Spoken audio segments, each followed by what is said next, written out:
વડોદરા શહેર રાજદીપ સોસાયટીમાં ચોરનો આતંક, ચોથી વખત સીસીટીવીમાં કેદ। વડોદરા શહેરની રાજદીપ સોસાયટીના પોલો ગ્રાઉન્ડ વિસ્તારમાં ફરી એકવાર ચોરની શંકાસ્પદ હરકત સીસીટીવીમાં કેદ થતાં રહેવાસીઓમાં ભય અને ચિંતાનો માહોલ છવાઈ ગયો છે। મળતી માહિતી અનુસાર આ ચોથી વખત છે જ્યારે એ જ વિસ્તારમાં ચોરની મૂવમેન્ટ જોવા મળી છે। ખાસ કરીને 235 રોડ ડુપ્લેક્સના રહેવાસીઓમાં અસુરક્ષાની લાગણી વધી રહી છે। આ ઘટનાના પગલે રહેવાસીઓ વચ્ચે તાત્કાલિક ચર્ચા યોજાઈ, જેમાં પોલીસ પેટ્રોલિંગ વધારવાની અને વધુ પોલીસ પોઈન્ટ ગોઠવવાની માંગ ઉઠી છે।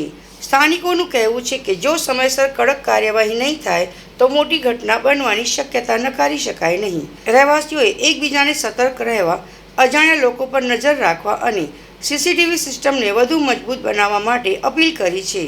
હવે નજર પોલીસ તંત્ર પર છે કે આ સતત બનતી ઘટનાઓને કાબૂમાં લેવા માટે શું પગલાં લેવામાં આવશે।